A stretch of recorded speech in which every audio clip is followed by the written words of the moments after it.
ஆவியின் பட்டயம் இது கிறிஸ்துவின் வசனம்.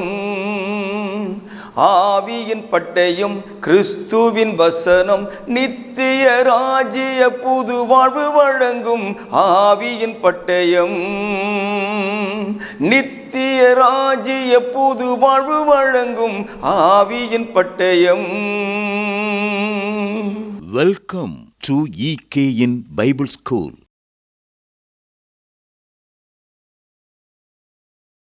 கர்த்தராகிய இயேசு கிறிஸ்துனுடைய நாமத்தினாலே உங்கள் யாவரையும் EKN வேதாகம பள்ளிக்கு அழைப்பதிலே நான் மிகுந்த மகிழ்ச்சி அடைகிறேன்.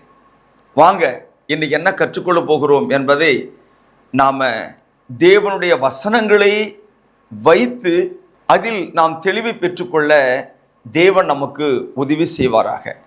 சகோதரர்களே, அன்பானவர்களே, கடந்த 2 வாரத்தில் நான் ஏற்கனவே சொல்லும்போது அந்த பதிவு போடும்போது சொல்லியிருந்தேன், இது கொஞ்சம் பேருக்கு மனசு கொஞ்சம் வலிக்கும், என் மேலே கூட கொஞ்சம் கோவப்படுவாங்க, இவருடைய பெரிய வேத தத்துவரா இப்படி பேசுகிறாரு அப்படின்னு கூட என்னை கடிந்து கொள்வார்கள் அப்படின்னு நான் சொல்லியிருந்தேன்.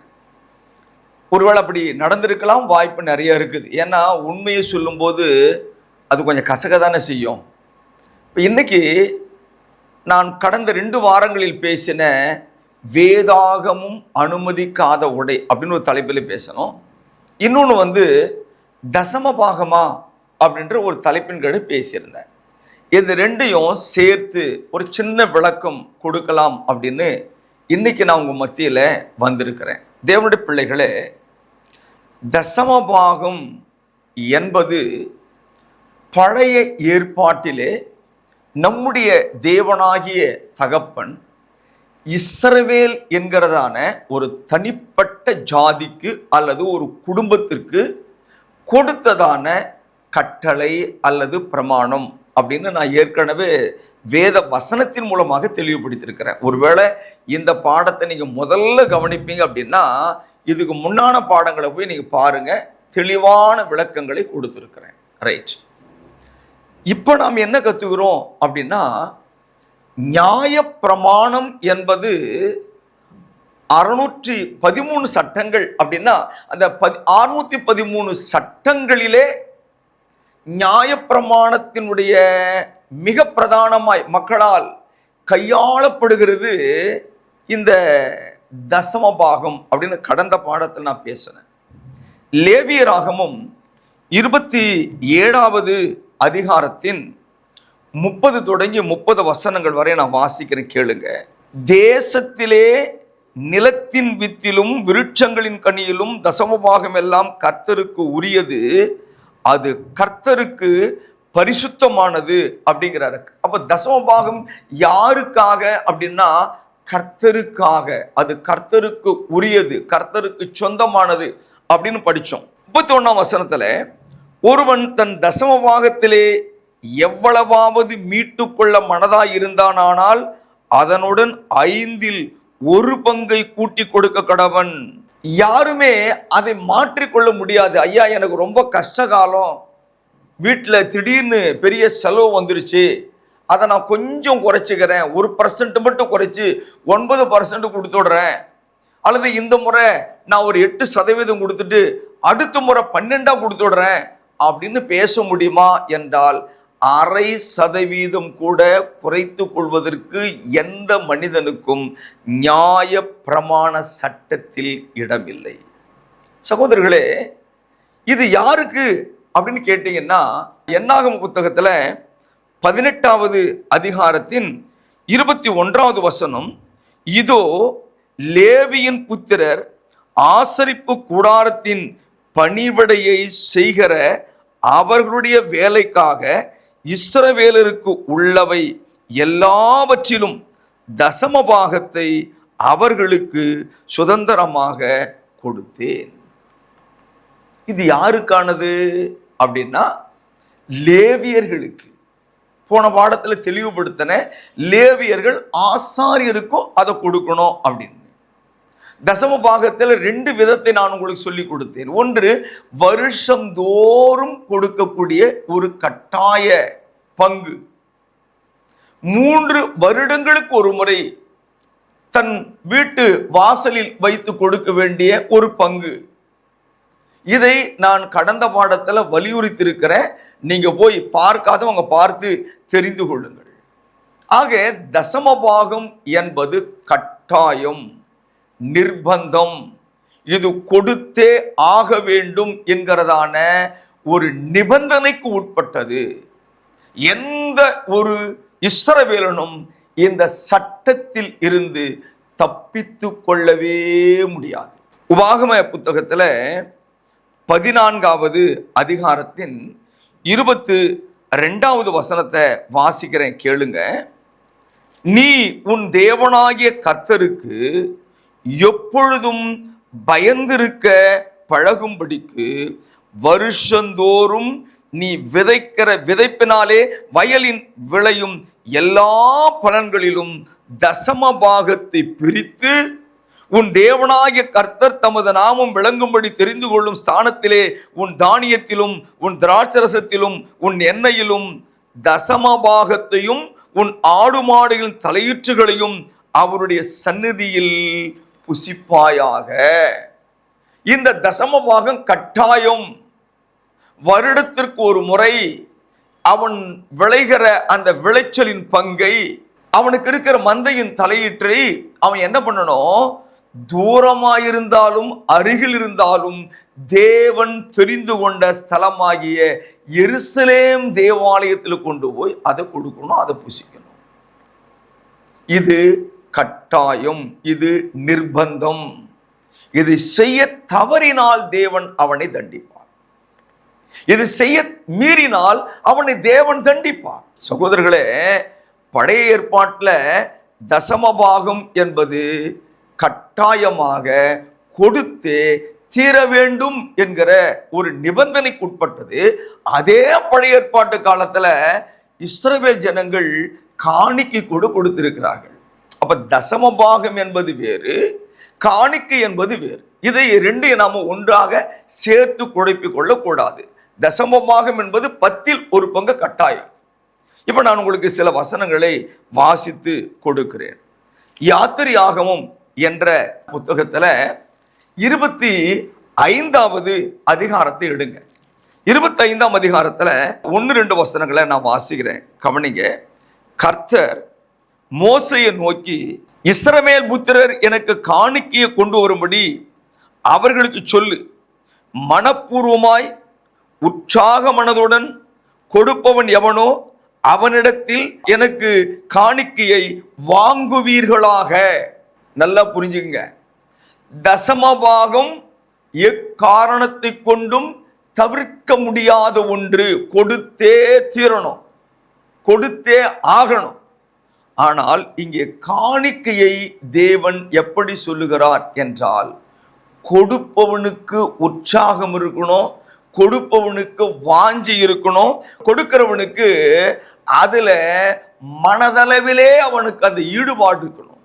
இது நான் தேவனுக்காய் கொடுக்கிறேன், அவருடைய ஆலய பணிக்காக கொடுக்கிறேன், அவருடைய சேவைக்காக கொடுக்கிறேன். இதையெல்லாம் புரிந்து கொண்டு எவன் ஒருவன் மன உற்சாகத்தோடு கொடுக்கிறானோ அவன் இடத்திலே வாங்கு. ஒருத்தருக்கு இஷ்டம் இல்லை, ஒருத்தர் மனசுல கொஞ்சம் கஷ்டமா யோசிக்கிறான், இந்த வசனத்தின்படி நான் புரிந்து கொள்வது, அவனிடத்துல வாங்காத. இதுல கட்டாயம் கிடையாது. என்னெல்லாம் கொடுக்கலாம் கீழே சொல்றாரு, பொன், வெள்ளி, வெண்கலம், அப்புறம் இளநீல நூல், ரத்தம், நிறைய வருது, நிறைய வருது. புரிந்து கொள்ளுங்கள், காணிக்கை என்பது வேறு, தசமபாகம் என்பது வேறு. இந்த தசமபாகம் கட்டாயமான ஒன்று. காணிக்கை அவன் அவன் மன விருப்பத்தின்படி கொடுக்கக்கூடியது. யாத்திரையாகும் புத்தகத்துல 35வது அதிகாரத்தின் 29வது வசனத்தை வாசிக்க கேளுங்கள். செய்யும்படி கர்த்தர் மோசேயை கொண்டு கற்பித்த வேலைக்கு உரிய யாவையும் கொண்டு வர இஸ்ரவேல் புத்திரருக்குள் தங்கள் இருதயத்தில் உற்சாகமடைந்த ஸ்திரீ புருஷர் யாவரும் கர்த்தருக்கு காணிக்கையை மனப்பூர்வமாய் கொண்டு வந்தார்கள். மனப்பூர்வமாக கொண்டு வந்து கொடுத்திருக்கிறார்கள். நான் மேற்கோள் காட்டின முந்தின வசனத்தையும் நீங்கள் பாருங்கள். அதாவது யாத்திரையாகமும் 25ஆம் அதிகாரம் 2ஆம் வசனத்தையும் பாருங்க. அதே யாத்திரையாகமத்தினுடைய 35ஆம் அதிகாரத்தினுடைய 29ஐயும் பாருங்கள். ஒரு வார்த்தை ரெண்டுக்குமே பொதுவா இருக்கும்.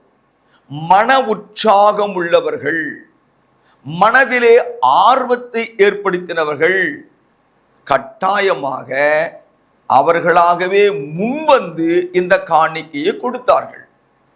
ஆனா நான் ஏற்கனவே உங்களுக்கு ஒரு வசனத்தை காண்பித்து கொடுத்தேன். உபாகமும் 14ஆம் அதிகாரம் 22வது வசனத்துல திரும்ப போய் இதை படிச்சு பாருங்க. நீங்கள் தேவனுக்காக கட்டாயமாக தேவன் மீது பயம் இருக்கும்படியாக தசம பாகத்தை நீங்கள் கொடுத்தே தீர வேண்டும் என்று சொல்லுகிறார்.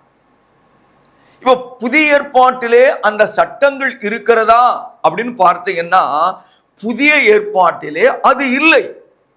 காரணம், அதை இயேசுவானவர் சிலுவையிலே அறையும் போது, நியாயப்பிரமாணம் முழுவதையும் சிலுவையிலே அறையும் போது அதை கூட அறைந்து கொன்று விட்டார். ஆனா சில பேர் என்ன சொல்றாங்க, எங்க புதிய ஏற்பாட்டில் கூட தசம பாகத்தை பத்தி இயேசு கிறிஸ்து சொல்லி இருக்கிறாருங்க, நீங்க எப்படி இல்லைன்னு சொல்றீங்க அப்படின்னு ஒரு கேள்வி கேட்கறது வாய்ப்பு இருக்கு. வாங்க என் கூட அந்த வசனத்துக்கு. மத்தேயு எழுதின சுவிசேஷம் 23வது அதிகாரம். மாயக்காரராகிய வேதபாரகரே பரிசேயரே உங்களுக்கு ஐயோ, நீங்கள் ஒர்த்தலாமிலும் வெந்தயத்திலும் சீரகத்திலும் தசமபாகம் செலுத்தி நியாய பிரமாணத்தில் கற்பித்திருக்கிற விசேஷித்தவைகளாகிய நீதியையும் இரக்கத்தையும் விசுவாசத்தையும் விட்டுவிட்டீர்கள். இவைகளையும் செய்ய வேண்டும், அவைகளையும் விடாதிருக்க வேண்டுமே அப்படின்னு இயேசு சொல்றாருங்க. இதையும் செய்யுங்க, தசம பாகத்தையும் கொடுங்க அப்படின்னு இயேசுவே சொல்லியிருக்கிறாரே. அப்ப நீங்க எப்படி இல்லைன்னு சொல்றீங்க? ஒரு கேள்வி, நியாயமான கேள்விதான். இல்லை அப்படின்னு யாரும் மறுத்திட முடியாதுங்க, நியாயமான கேள்விதான். இயேசுவானவரே சொல்லியிருக்கிறார், நீங்க தசம பாகத்தை கொடுக்கிறதோடு விட்டுடுறீங்க, அதற்கு அடுத்து வருகிற நியாய பிரமாணத்துக்கு உண்டான நீதி நியாயங்களை தவறி விடுகிறீர்கள். நீதி நியாயத்தோடும் வாழ வேண்டும், தசம பாகம் செலுத்த வேண்டும், செலுத்துங்கள் என்று சொன்னார். அதில் எந்த தவறும் கிடையாது. காரணம் என்ன அப்படின்னா, இயேசுவானவர் வாழ்ந்த காலம் மோசேயின் காலம் அல்லது நியாய பிரமாணத்துக்கு உட்பட்டவராக இயேசு வாழ்ந்திருக்கிறார். இதுவரைக்கும் நியாய பிரமாணத்தை ஒரு பயலும் நிறைவேற்ற முடியல. நிறைவேற்ற முடியாததுனால நியாயப்பிரமாணம் ஆளுகை செய்கிறது, அதின் சட்டம் நிலைத்து நிற்கிறது. அதனால இயேசுவானவர் நியாயப்பிரமாணத்துக்கு கீழானவராக வாழ்ந்தபடியினால் நியாயப்பிரமாணத்தின்படி அவர் சொல்றாரு, நீ இந்த சட்டத்தின்படி தசம பாகம் செலுத்து. குஷ்டரோகியை குணமாக்கினார் மத்திய 8ஆம் அதிகாரத்துல. அவங்க குணமான பிறகு இயேசு என்ன சொன்னாரு, நீ போய் ஆசாரியனுக்கு உன்னை காண்பித்து மோசே நியாய பிரமாணத்தில் என்ன சொல்லி இருக்கிறாரோ அதை அப்படியே நிறைவேற்று. இயேசுவுக்கு 8வது நாள்ல விருத்த சேதனம் பண்ணியிருக்கிறாங்கல்ல, லூக்கா 2ஆம் அதிகாரத்தின்படி. அதனால புதிய ஏற்பாட்டில் மத்தேயு, மார்க்கு, லூக்கா, யோவான் என்ற புத்தகங்கள் முதல் இடம் பிடித்திருந்தாலும் புதிய ஏற்பாட்டின் சட்டம் எங்கே அமுலுக்கு வருகிறது அப்படின்னா அப்போஸ்தலர் நடவடிக்கைகள் 2ஆம் அதிகாரத்துல தான் புதிய ஏற்பாட்டு சட்டங்களே அமுலுக்கு வருது. ஏன்? புதிய ஏற்பாட்டு சட்டங்களை எழுதினவர், புதிய ஏற்பாட்டு சட்டங்களை கொடுத்தவர் யாரு? இயேசு கிறிஸ்து. அப்போ இயேசு கிறிஸ்து சட்டங்களை கொடுத்து அவர் உயிரோடு இருக்கும்போது அந்த சட்டங்கள் வலு இழந்து நிற்கும். ஒருவன் உயில் எழுதுகிறான் என்று சொன்னால் உயிலை எழுதுகிறவன் உயிரோடு இருக்கிற வரைக்கும் அந்த உயிலுக்கு எந்த விதமான உயிரும் இருக்காது. ஒருவேளை அந்த உயிலை எழுதினவன் மரித்து விட்டான் என்று வைத்துக் கொள்ளுங்கள். அவன் மரித்த பிறகு அந்த உயிலுக்கு உயிர் வரும். அதுபோல ஆண்டவராகிய இயேசு கிறிஸ்து இங்க என்ன பண்றார் அப்படின்னா, அவர் புதிய ஏற்பாட்டு சட்டங்களை உபதேசங்களை மத்தேயு, மார்க்கு, லூக்கா, யோவான் கொடுத்துட்டு வராருங்க. அதாவது எப்பொழுது ஆரம்பமாகிறதுன்னா பெந்தேகோஸ்தே நாள் முதல் கொண்டு அப்போஸ்தலர் 2ஆம் அதிகாரத்தின்படி அது ஆரம்பம் ஆகிறது. அதனால மத்தேயு என்ற புத்தகத்துல 23ஆம் அதிகாரத்துல 23ஆம் வசனத்துல தசமபாகம் கொடு அப்படின்னு சொன்னதனால புதிய ஏற்பாட்டு சட்டமாக நாம் அதை எடுத்துக்கொள்ளக்கூடாது. ஏனென்றால் நியாயப்பிரமாண சட்டமாகிய தசமபாகம் சிலுவையில் அறையப்பட்டு விட்டது. ரைட். இப்போ அதுக்கு உரிமை வலிமை கிடையாது. சகோதரர்களே, அதுக்கடுத்து நாம் என்ன படித்தோம் அப்படின்னா வஸ்திரங்கள் பற்றி படித்தோம். ஆசாரிய உடைகளை அணிந்து கொள்ளுகிறார்களே, ஆசாரிய உடையை அவர்கள் போட்டுக் கொள்ளுகிறார்களே, இது சரியா அப்படின்னா போன பாடத்தில் நான் உங்களுக்கு தெளிவுபடுத்திட்டேன். அப்படி பண்ணக்கூடாது, அது தப்பு. ஆசாரிய உடை அணிந்து கொள்கிறவர்கள் ஆசாரியனுக்கு தேவன் கொடுத்ததான மற்ற இதர சட்டங்களையும் அவர்கள் கை கொள்ள வேண்டும் என்று நான் உங்களுக்கு தெளிவான வசன ரீதியானவைகளை நான் உங்களுக்கு வேத வசனத்தின் மூலமாக பகுத்து கொடுத்திருக்கிறேன். புதிய ஏற்பாட்டில் ஆண்டவராக இயேசு கிறிஸ்து ஊழியம் செய்த காலங்களில் இந்த மாதிரி அங்கி போட்டு திரிஞ்சாங்க இல்லையா, இந்த மாதிரி ஆசாரிய உடை போட்டுட்டாங்க இல்லையா, அவங்கள பத்தி என்ன பேசியிருக்கிறாரு அப்படிங்கிறத மத்தேயு 23ஆம் அதிகாரத்துல வாங்க நான் சொல்றேன் உங்களுக்கு. மத்தேயு 23ஆம் அதிகாரத்துல 5வது வசனத்தை வாசிக்கிறேன், கவனியுங்கள். தங்கள் கிரியைகளையெல்லாம் மனுஷர் காண வேண்டும் என்று செய்கிறார்கள். தங்கள் காப்பு நாடாக்களை அகலமாக்கி தங்கள் வஸ்திரங்களின் தொங்கல்களை பெரிதாக்கி விருந்துகளில் முதன்மையான இடங்களையும் ஜப ஆலயங்களில் முதன்மையான ஆசனங்களையும் சந்தை வெளிகளில் வந்தனங்களையும் மனுஷரால் ரபி ரபி என்று அழைக்கப்படுவதையும் விரும்புகிறார்கள். இவர்களுக்கு ஆண்டவர் இயேசுவானவர் ஐயோ என்று சொல்லுகிறார். இந்த அங்கிகள் எதற்காக? இந்த வித்தியாசமான உடை எதற்காக?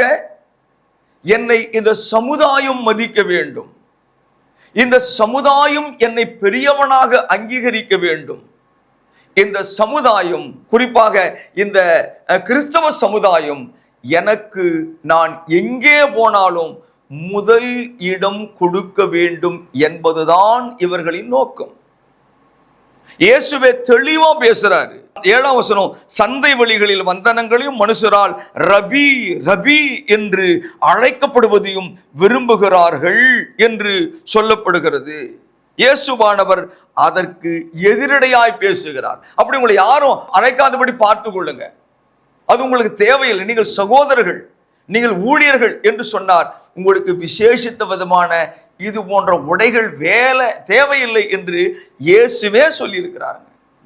சரி, இப்ப நிறைய பேர் என்ன சொல்றாங்க, இந்த வெள்ளை அங்கி தரித்து கொள்கிறார்களே, அஜிப்பா மாதிரி அங்கி மாதிரி போட்டுக்கிறாங்கல்ல, அது பரிசுத்தம் என்று சொல்லுகிறார்கள். அதுக்கு அவன் காட்டுற வசனங்களை நானும் உங்களுக்கு காண்பிக்க விரும்புகிறேன். உங்க வேதத்தை வெளிப்படுத்தின விசேஷத்தின் 3ஆம் அதிகாரத்துல 4-5 வசனங்களை பாருங்க. ஆனாலும் தங்கள் வஸ்திரங்களை அசூசிப்படுத்தாத சில பேர் சர்தையும் எனக்கு உண்டு. அவர்கள் பாத்திரவான்களானபடியால் வெண்வஸ்திரம் தரித்து என்னோட கூட நடப்பார்கள். அப்ப வெண் வஸ்திரம் தரித்தவர்கள் தான் இயேசுவோடு கூட இருக்க முடியும் அப்படின்னு ஒரு கருத்து நிலவுகிறது. அதே 3ஆம் அதிகாரத்துல 18ஆம் வசனத்தின் ஒரு இடை வார்த்தை நான் படிக்கிறேன். நீ உடுத்திக் கொள்வதற்கு வெண்வஸ்திரங்களையும் என்னிடத்திலே வாங்கிக் கொள். அப்போ ஆண்டவரே சொல்றாரு, உனக்கு வஸ்திரம் இல்லைன்னா என்கிட்ட கேளு, நான் உன்கிட்ட கொடுக்குறேன் அப்படின்றாரு. வெண்வஸ்திரம் வேதாகமும் முக்கியத்துவப்படுத்துகிறது. 4ஆம் அதிகாரத்தினுடைய 4ஆம் வசனத்தை கவனி, எல்லாமே வெளிப்படுத்தல் தான். 24 மூப்பர்கள் வெண்வஸ்திரம் தரித்து தங்கள் சிரசுகளில் பொன்முடி சூடி தங்கள் சிங்காசனங்கள் மேல் உட்கார்ந்து இருக்க கண்ட. பரலோகத்தில் இருக்கிற மூப்பர்கள் கூட வெண் வஸ்திரங்கள் தான் தரித்திருக்கிறார்கள். ஆகவே வெண்வஸ்திரம் என்பது மிகவும் பிரசித்தி பெற்றது, நம்மை வேறுபடுத்தி அடையாளப்படுத்தி காண்பிக்கிறது. அதனால நாங்கள் வெண்வஸ்திரம் தரித்து கொள்கிறோம் அப்படின்னு போதகர்மார் மட்டும் இல்லைங்க, பாஸ்டர்ஸ் மட்டும் இல்லைங்க, சில விசுவாசிகள் கூட ஊழியத்துக்கு போகும்போது வெள்ளை புடவையும் வெள்ளை ஜாக்கெட்டும் போடுறாங்க, வெள்ளை ஜிப்பாக்களை அணிகிறார்கள், வெள்ளை துண்டை கட்டிட்டு போறாங்க. இது ஒரு பெரிய விசேஷமான உடை என்று எண்ணிக்கொள்கிறார்கள். தொடர்ந்து வெளிப்படுத்தல் 6ஆம் அதிகாரத்தில் 11ஆம் வசனம் வாசிக்கிறேன். 2ஆம், அப்பொழுது அவர்கள் ஒவ்வொருவருக்கும் வெள்ளை அங்கிகள் கொடுக்கப்பட்டது. 7ஆம் அதிகாரம் 9ஆம் வசனத்துல திரளான கூட்டமாகிய ஜனங்கள் வெள்ளை அங்கிகளை தரித்து தங்கள் கைகளில் குருத்தோலைகளை பிடித்து சிங்காசனத்திற்கு முன்பாகவும் ஆட்டுக்குட்டியானவருக்கு முன்பாகவும் நிற்க கண்டேன். குருத்தோலையும் கையில் பிடிச்சிட்டு இருக்காங்க. அவங்களுக்கும் இந்த வெண்வஸ்திரம் கொடுக்கப்பட்டிருக்கிறது. அதே 7ஆம் அதிகாரம் வெளிப்படுத்தல 13-14 நான் வாசிக்க கேளுங்க. அப்பொழுது மூப்பர்கள் ஒருவன் என்னை நோக்கி, வெள்ளை அங்கி தரித்திருக்கிறவர்கள் யார், எங்கிருந்து வந்தார்கள் என்று கேட்டான். அதற்கு நான், ஆண்டவனே, அது உமக்கே தெரியும் என்றேன். அப்பொழுது அவன், இவர்கள் மிகுந்த உபத்திரத்திலிருந்து வந்தவர்கள், இவர்கள் தங்கள் அங்கிகளை ஆட்டுக்குட்டியானுடைய இரத்தத்திலே தோய்த்து வெளுத்தவர்கள் என்று சொன்னான். அப்போ தங்கள் வஸ்திரங்களை சிகப்பான இயேசுவின் ரத்தத்தில் தோய்த்து வெண்மையாக்கி கொண்டவர்கள். அப்ப வெள்ளை வஸ்திரம் அப்படிங்கிறது ஒரு கிறிஸ்தவனுக்கு அடையாளம், பரிசுத்தத்தின் அடையாளம். அதனால ஜனங்க என்ன பண்றாங்க, இந்த வெள்ளைய துணிகளை வாங்கி கட்டிக்கிறதுல அவங்களுக்குன்னு ஒரு தனி மரியாதை, ஒரு தனி பெருமை இருப்பதாக நினைக்கிறார்கள். சகோதரர்களே, இந்த வெளிப்படுத்தல நாம் படிச்சுட்டு வந்தோம். வெள்ளை அங்கி, வெள்ளை வஸ்திரம், வெள்ளை ஜிப்பாக்கள், இதெல்லாம் படிச்சுட்டு வந்திருக்கிறோம். கடைசியா இந்த வஸ்திரங்களை குறித்து வேதம் நமக்கு என்ன சொல்லுது? எந்த குவாலிட்டியான துணி எடுக்கணும், எந்த கம்பெனி துணி வாங்கணும், எந்த கடையில் துணி வாங்கணும், இதெல்லாம் சொல்லியிருக்குதா அப்படின்னு பார்த்தா 19ஆம் அதிகாரம் வெளிப்படுத்தின விசேஷத்தில் அப்படியே போட்டுட்டு வாங்க. நீங்கள் நான் பேசுறது கேட்குறத விட பைபிள் எடுத்து உங்கள் பைபிள் அந்த வசனத்தை பாருங்க. 7ஆம் வசனம் வாசிக்கிறேன். நாம் சந்தோஷப்பட்டு களி கூர்ந்து அவருக்கு துதி செலுத்த கடவோம். ஆட்டுக்குட்டியானவருடைய கல்யாணம் வந்தது, அவருடைய மனைவி தன்னை ஆயத்தம் பண்ணினாள் என்று சொல்ல கேட்டேன். சுத்தமும் பிரகாசமுமான மெல்லிய வஸ்திரம் தரித்து கொள்ளும்படி அவளுக்கு அளிக்கப்பட்டது. கவனிங்க, அந்த மெல்லிய வஸ்திரம் பரிசுத்தவான்களுடைய நீதிகளே. வெள்ளை வஸ்திரன்றது நாம் ஓட்டுகிற துணியை பத்தி ஆண்டவர் பேசல, நாம் ஓட்டுகிற வெள்ளை துணியை பத்தி ஆண்டவர் பேசல. தேவன் பேசுவது உன் வாழ்க்கையில் தேவனுடைய சட்டங்களுக்கு கீழ்ப்படிவதின் மூலமாக கிடைக்கக்கூடிய நீதிகள். இப்ப நாம் மேற்கோள் காட்டின எத்தனை சட்டங்களுக்கு நாம் கீழ்ப்படிந்திருக்கிறோம் என்பதை தயவோடு கூட யோசித்து பாருங்கள் சகோதரர்களே. தசமபாகம் தேவனால் இயேசு கிறிஸ்துவை கொண்டு சிலுவையில் அறையப்பட்ட ஒரு சட்டம், முடிந்து போன ஒரு சட்டம். நியாயப்பிரமாணத்தின் 613 சட்டங்களும் செத்து போய்விட்டது, அவைகளுக்கு உயிர் இல்லை. ஆனா அதை கையில் பிடிச்சுக்கிட்டு அதை தூக்கி தலைக்கு மேல நிறுத்தி கொண்டு அதை போதித்து அந்த சட்டத்துக்குள் இருக்கிற ஆசீர்வாத வார்த்தைகளை எடுத்து வாக்குத்தத்தமாக கொடுத்து கொண்டு தேவ சட்டத்தையே மீறி நடக்கிறவங்களுக்கு இந்த வஸ்திரம் எப்படி பரிசுத்தத்தை கொடுக்கும்? இந்த வஸ்திரம் எப்படி நீதியை கொடுக்கும்? ஒரு வசனம் வாசிக்கிறேன், கவனிங்க. ரோமர் என்ற நிருபத்திலே 4வது அதிகாரத்தில் நீதி எப்படி கிடைக்கும் என்பதற்கு ஒரு வசன துருப்பாக நான் இதை உங்களுக்கு காட்ட விரும்புகிறேன்.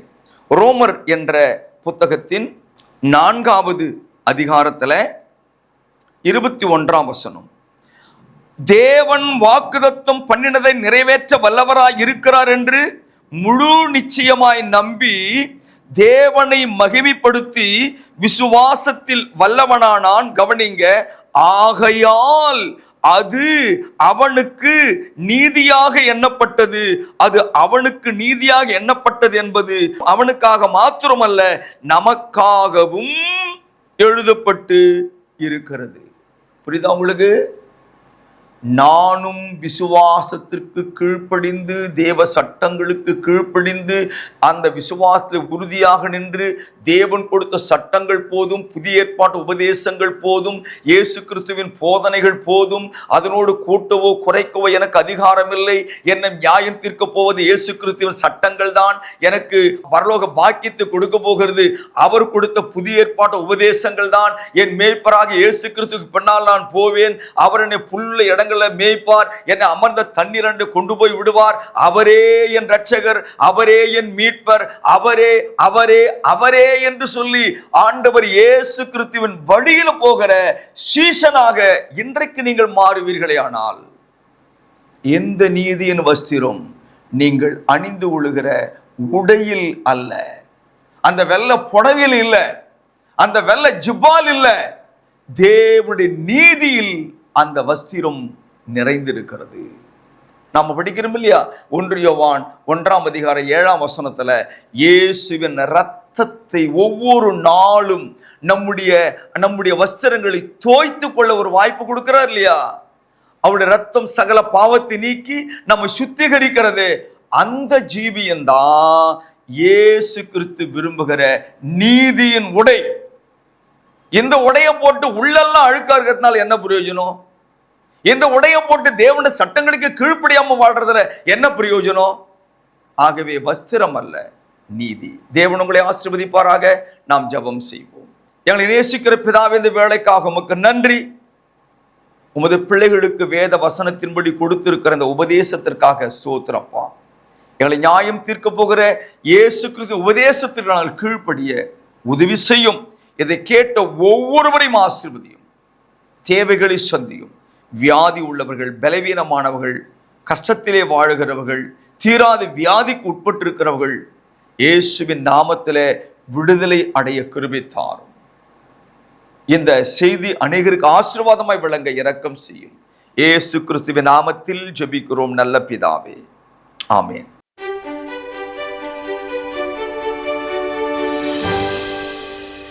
Churches of Christ, Eternal Kingdom, New Life.